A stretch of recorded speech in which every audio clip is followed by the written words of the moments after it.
چوتھا کام ان ایام میں کیا ہے؟ چوتھا کام ان ایام کے اندر قربانی ہے، جو سب سے آخر میں سر انجام دی جاتی ہے۔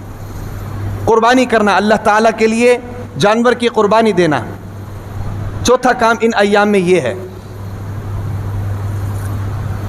جیسے کہ میں نے آپ کو بتایا کہ قربانی سال 12 مہینے عبادت نہیں ہے، ان ایام کے اندر قربانی عبادت ہے۔ اگر آپ اس قربانی کو ان ایام کے اندر کریں گے تو اس کا آپ کو ثواب ملے گا، ان ایام کے علاوہ کریں گے تو اس کا کوئی ثواب نہیں۔ جانور ذبح ہو جائے گا، گوشت آپ کو مل جائے گا، آپ کھائیں گے، مزے کریں گے، لیکن ثواب کوئی نہیں ہوگا۔ سمجھ آ رہی کہ نہیں؟ ثواب قربانی کا خاص طور پر ان دنوں کے اندر ہو سکتا ہے، ان کے علاوہ کسی دن میں بھی نہیں ہوتا ہے۔ تو چوتھا عمل ان دنوں کے اندر جو ہے یہ قربانی ہے۔ یاد رکھیں کہ دین کی حقیقت کو سمجھنا یہ ہمارے لیے ضروری ہے، دین کی حقیقت کو سمجھنا یہ ہمارے لیے ضروری ہے۔ دین اتباع کا نام ہے، اپنی منمانی کا نام دین نہیں ہے۔ سمجھ آ رہی کہ نہیں؟ دین اتباع کا نام ہے۔ کس کی اتباع کا نام ہے؟ اللہ تعالیٰ کے حکم کی اتباع کا نام ہے، شریعت کے حکم کی اتباع کا نام ہے، رسول اللہ صلی اللہ علیہ وسلم کے حکم کی اتباع کا نام دین ہے۔ اپنی مرضی سے کسی کو نیکی سمجھ کر، کسی کو گناہ سمجھ کر عمل کرنے کا نام دین نہیں ہے۔ اب دیکھیں، قربانی ان خاص ایام میں آپ دے سکتے ہیں، اس کا ثواب ہوگا۔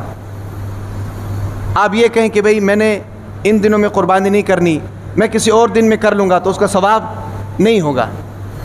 اب ساری چیزوں کو چھوڑیں، حج کے موقع پر دیکھیں بیت اللہ کے اندر نماز پڑھنے کا کتنا ثواب ہے؟ وہ بتا سکتا ہے بھائی؟ بیت اللہ کے اندر نماز پڑھنے کا 1,00,000 نمازوں کا ثواب ہے، ایک نماز کا 1,00,000 نمازوں کا ثواب ہے۔ اب یہ حاجی کتنے خوش قسمت ہیں جو گئے ہوئے ہیں، وہ بیت اللہ کے اندر نماز پڑھیں گے، کتنی نمازیں پڑھیں گے؟ 40 دن وہاں رہیں گے، تو ہر نماز کا 1,00,000 نمازوں کا ثواب ہے۔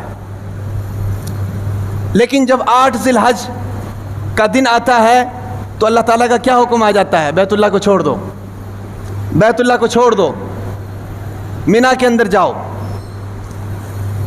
اب حاجی یہ کہہ سکتے ہیں کہ میں 1,00,000 نمازوں کو چھوڑ کر چلا جاؤں؟ وہ نہیں کہہ سکتا ہے، کیونکہ 1,00,000 نمازوں کا ثواب اس وقت ہے جس وقت اللہ تعالیٰ نے اس کو کرنے کا حکم دیا ہے۔ اب اللہ تعالیٰ کا حکم یہ ہے کہ چھوڑو، مینا کی طرف جاؤ، 5 نمازیں مینا کے اندر ادا کرو۔ سمجھ آ رہی کہ نہیں؟ اس کا معنی کیا ہے؟ اس کا معنی یہ ہے کہ جب ہم کسی کام کو کرنے کا حکم دیں گے تو وہ کام عبادت ہے، جب ہم کسی کام کو نہ کرنے کا حکم دیں گے تو وہ کام نہ کرنا عبادت ہے۔ سمجھ آ رہی کہ نہیں؟ یہاں سے اتنے پیسے خرچ کیے، آپ 10 لاکھ روپے کا حج ہے، 10 لاکھ روپے خرچ کر کے بندہ جاتا ہے، وہاں جا کر کچھ دن بیت اللہ میں نماز پڑھتا ہے، 8 ذی الحج کو اللہ تعالیٰ حکم کر دیتے ہیں کہ بھئی بیت اللہ کو چھوڑ دو۔ اگر کوئی شخص یہ کہے کہ بھئی میں تو اتنے پیسے خرچ کر کے آیا ہوں، میں تو 1,00,000 نمازوں کو نہیں چھوڑ سکتا ہوں، اور مینا میں کوئی کام بھی نہیں ہے، کوئی کام نہیں مینا میں، 5 نمازیں پڑھنی ہیں، اس کے بعد آپ نے آگے جانا ہے، تو وہ آدمی کہے کہ یار میں مینا میں کوئی کام نہیں ہے تو کیوں نہ میں بیت اللہ کے اندر رہوں، خانہ کعبہ کے اندر رہوں، وہاں نماز پڑھتا رہوں، ایک نماز کا 1,00,000 ثواب ملے گا۔ یاد رکھیں کہ 1,00,000 نمازوں کا ثواب ملنا تو دور کی بات ہے، اس کو ایک نماز کا بھی ثواب نہیں ملے گا۔ سمجھ آ رہی کہ نہیں؟ اس کو ایک نماز۔ اب اسی طریقے سے آپ دیکھ لیں، یوم عرفہ ہے 9 ذی الحج، حج کا رکن اعظم، آپ سال 12 مہینے ادھر پڑے رہیں، اس کا کوئی ثواب نہیں ہے۔ سال 12 مہینے میدان وہی ہے، آپ ادھر پڑے رہیں، اس کا کوئی ثواب نہیں ہے۔